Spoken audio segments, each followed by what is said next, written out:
Sustainability is no longer just an environmental discussion. It's increasingly a business strategy discussion.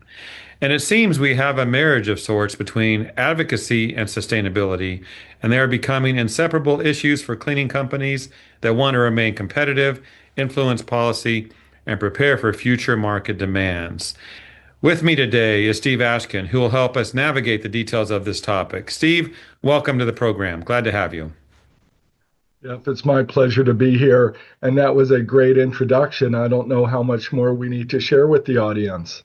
Let's share a little bit more because this interview is part of an article you wrote, Steve, about advocacy, meeting sustainability, a really good piece that addresses some issues and some needs. And I know you feel strongly about this. So I have a few questions, but before I get into those, anything you want to say to start off with to tell us a little bit about this piece? Well, the most important thing I want to say is thank you to everyone who's taking a few minutes to listen to this interview and who's willing to read the article. Candidly, Jeff, these people are leaders. And I can honestly say that because otherwise they wouldn't spend the 5 minutes listening to the interview or reading an article. So I really appreciate all of you for taking the time to doing it. And I really do hope the article and this conversation's of value. It's inspiring and gives you some good ideas to help you succeed in the future.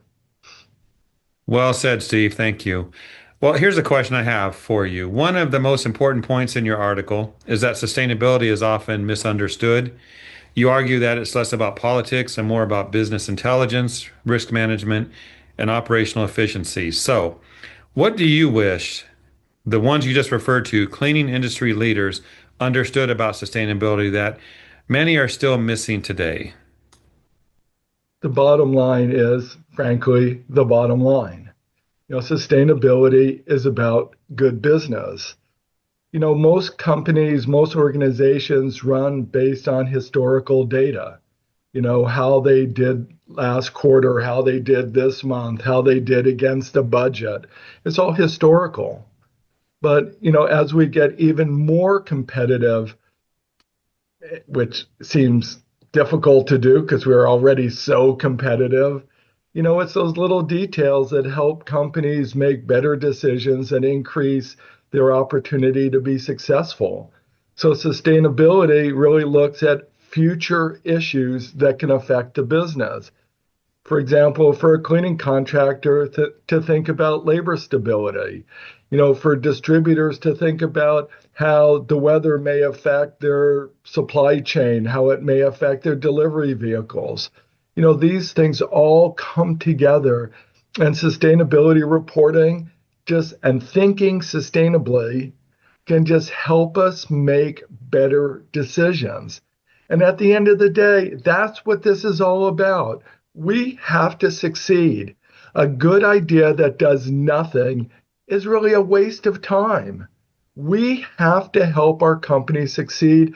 We have to help our industry succeed. We have to help our clients succeed. And that's what sustainability can help us do. So, in your viewpoint, why is advocacy so critical right now? And what are the risks if our industry fails to participate in these conversations? Well, I think the problem for many of us is we're a service industry. And the result of that is we're here to do what our clients ask us to do. And oftentimes it results in us not being leaders, especially when we know more about these issues, keeping our buildings clean and safe and healthy, than often our clients do.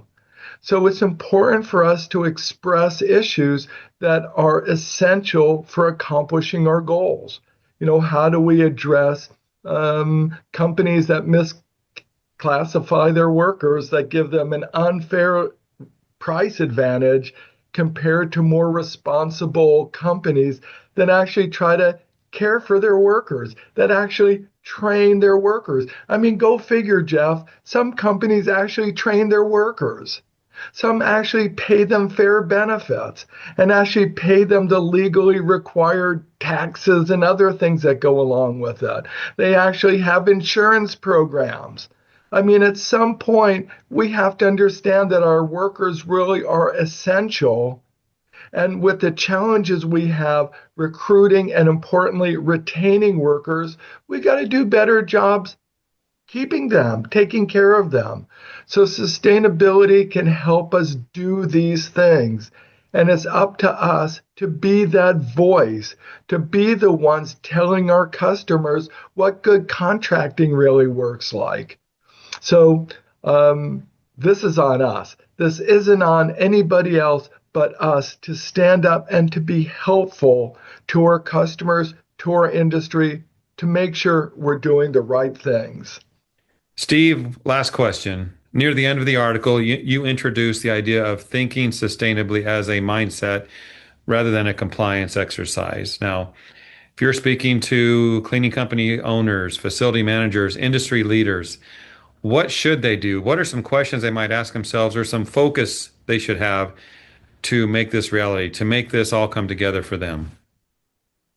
Well, I think the first thing people have to do is get educated. Right? You can't solve a problem, at least not well, if you really don't understand what the problem is. So, the first thing that I would recommend to everyone listening in is that they join ISSA Sustainability Committee. It's free. Did you all hear that? It's free. So, you can't beat that one. And beyond the price, the value to joining is legacy. Come on, sustainability is an issue that's here to stay.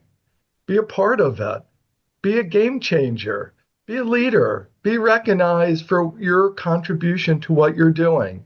So join ISSA Sustainability Committee. We have a number of educational programs. And importantly, get involved, right? That's what advocacy is about. Get involved. Let your voice be heard, and let's perfect your voice so that you really can speak with authority and help us make the world a better place.